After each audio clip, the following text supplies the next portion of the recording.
अस्सलाम वालेकुम नाज़रीन। अल्लाह ताला से ये उम्मीद करता हूँ कि अल्लाह ताला ने आपको जहाँ पर भी रखा होगा अपने हिफ्ज़ अमान में रखा होगा।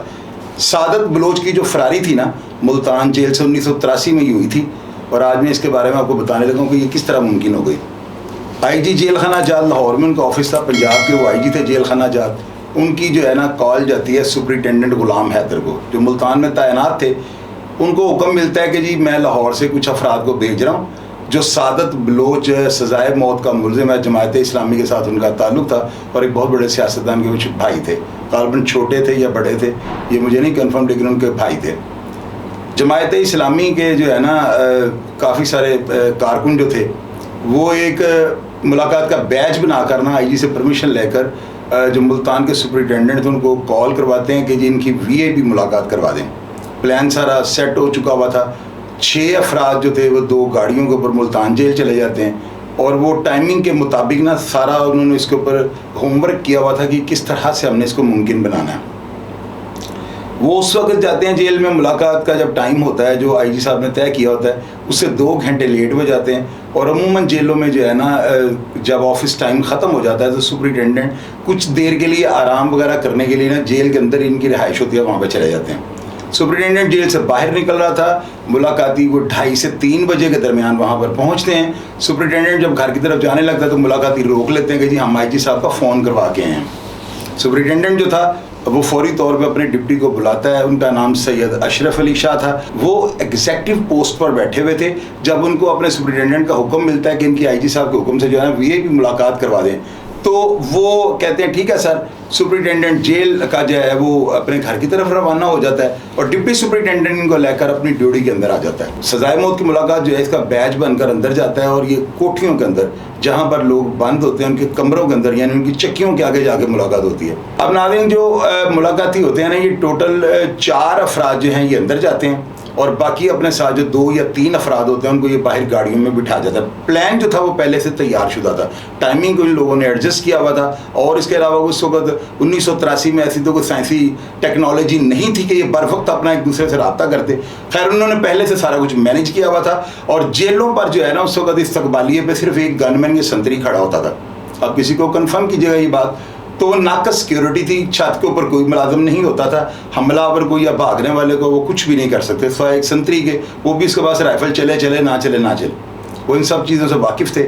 मुलाकाती अंदर जाते हैं, वो जाकर सादत बलोच को मिलते हैं। उसकी चूँकि B क्लास लगी हुई थी, मुलाकात भी IG साहब के हुक्म से हो रही थी और वो लोग सारे जो मुलाकात कर रहे होते हैं जब वो सारा माहौल बना लेते हैं उनके साथ असिस्टेंट सुपरिटेंडेंट भी होता है, 1-2 कांस्टेबल भी होते हैं। मुलाकात चूँकि ओवर टाइम हो रही है तो इसलिए जो है ना उनके ऊपर जेल का हमला तो डेफिनेटली होगा। वो जो मुलाकाती थे ना उनमें से एक बंदा बैठ जाता है और बाकी सादत बलोच को कहते हैं कि जी हम आपके लिए जो फ्रूट जो हम लाहौर से लेकर आए हैं ना वो आपके लिए हम गाड़ियों से निकाल रहे हैं। सादत बलोच कांस्टेबल को कहते हैं कि साथ जाएं और बाहर से फ्रूट गाड़ियों से निकाल के ले आएं। अब ये अफराद बाहर आते हैं और इन्होंने बड़े साइज़ के गर्मों को नीचे से काट करना उसके अंदर पिस्टल, मैगजीन और गोलियां वगैरह उसके अंदर जो है ना रखी होती हैं या रिवॉल्वर जो भी उस वक्त वेपन थे वो लेकर जो है ना उसी तरह पेटियों के अंदर डालकर वो ड्यूटी में ले आते हैं और इसी तरह वो सामान जो है ना बाहिफाजत सजाए मौत के सेलों में आ जाता है। अब नाज़रीन वो जो मुलाकाती थे वो किसी भी तरीके से किसी दीवार वगैरह के पीछे होकर वो पिस्टल निकाल लेते हैं, अपने ज़ारबंद के नीचे जो है ना उनको वेपन्स को लगा लेते हैं। 2 पिस्टल होते हैं। अब नाज़रीन वो प्लान के मुताबिक जो है ना 5 बजे के करीब जो है ना वो कहते हैं कि जी बस हम चलते हैं। सादत बलोच कहता है कि जी मैं चूँकि ये मेरे बड़े VIP गेस्ट हैं तो मैं इनको छोड़ने के लिए ड्यूटी तक जाऊँगा। तो कोई इतना बड़ा इशू नहीं था, जितने बड़े अफसर की मुलाकात कहने पे हो रही है IG साहब उससे बड़ा तो कोई अफसर नहीं होता। खैर वो डिप्टी सुपरिटेंडेंट साथ असिस्टेंट सुपरिटेंडेंट 2-3 कांस्टेबलान सादत बलोच को और उनके मेहमानों को लेकर जो है ना ड्यूटी की तरफ जो ही आते हैं तो प्लान आपको बताया सारा टाइमिंग वगैरह इन्होंने एडजस्ट की हुई थी।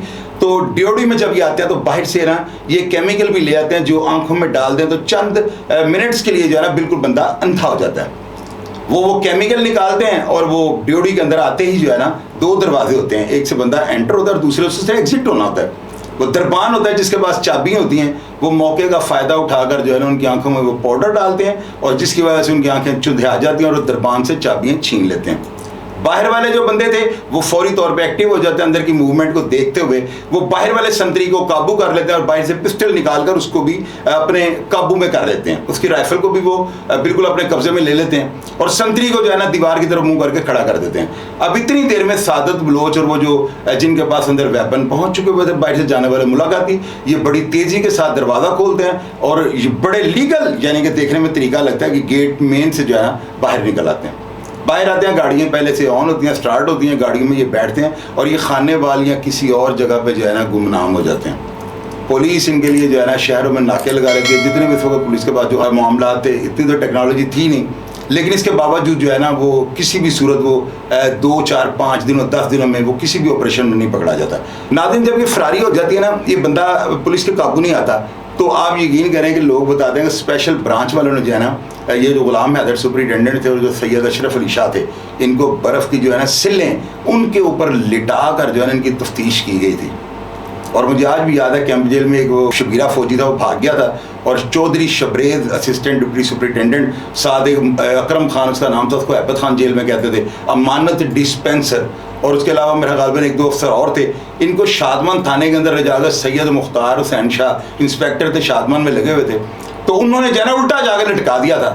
ये फरारियाँ जब हो जाती हैं जेलों के अंदर भूचाल आ जाता है। और यकीन करें कि लोग बताते हैं कि वो जो सैयद अशरफ अली शाह और जो गुलाम हैदर सुपरिटेंडेंट थे ना, इनको उन्होंने वो बिल्कुल सुखा के रख दिया था। कोई 3 महीने इनकी तफ्तीश चलती रही थी और उसके बाद जब वो उनका किसी भी जगह से कोई साजबाज या मैला फैडी या मिली भगत साबित नहीं हुई तो उनको रिहा कर दिया, जो बाद में किसी ना किसी होते पर जाकर लग गए थे। अब नाज़रीन, सुनने में ये बात है कि बंदा इंडिया का बॉर्डर क्रॉस कर रहा था, इंडिया जाना चाह रहा था, तो बॉर्डर से कहीं से ना इस बंदे की जो है दोबारा इसको अरेस्ट कर लिया गया था। उसके बाद क्या बना क्या नहीं बना कमेंट बॉक्स में आपने बताना है। लेकिन ये जो स्टोरी मैंने आपको बताई है ना, बिल्कुल 110% है। ये बंदा जो था ना, ये इसी तरह से फरार हुआ था और मैंने इसके ऊपर बड़ी रिसर्च की है ना कि आया वाकई उस वक्त अलार्म क्यों नहीं हुआ। उस वक्त अलार्म थे ही नहीं।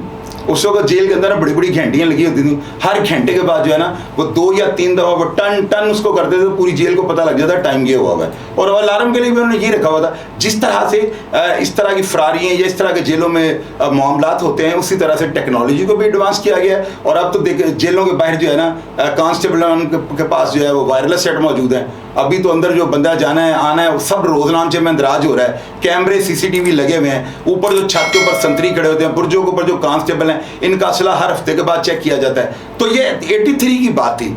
तो मैंने कहा कि इतना बड़ा वाक़या और इतने बड़े सियासतदान के ये भाई हैं, लोगों को पता लगना चाहिए कि ये लोग भी जो है ना जेलों से इतने प्रोटोकॉल होने के बावजूद, आप देखें ना कि वो कितने VIP मुलाकात हो रही है, सजाए मौत के साथ खाला जान का वाड़ा ये। लेकिन ये जो लोग थे ना, इन्होंने भी जेल को जो है ना एक कर्व समझ के जो है काटा। जो ही इनको मौका मिला इन्होंने फरारी का रास्ता नहीं छोड़ा और फौरी तौर पर उसको अडॉप्ट किया, खास के रास्ते में कितनी भी कबाहतें क्यों ना है। मेरा प्रोग्राम देख अगर आपको पसंद आए या इसके बारे में आप कोई भी अपनी राय मेरे से शेयर करनी चाहें, बिल्कुल मैं कमेंट बॉक्स में हमेशा की तरह आपको रिप्लाई करने की कोशिश करूँगा। अपना ढेर सारा ख्याल रखिएगा जी। पाकिस्तान जिंदाबाद।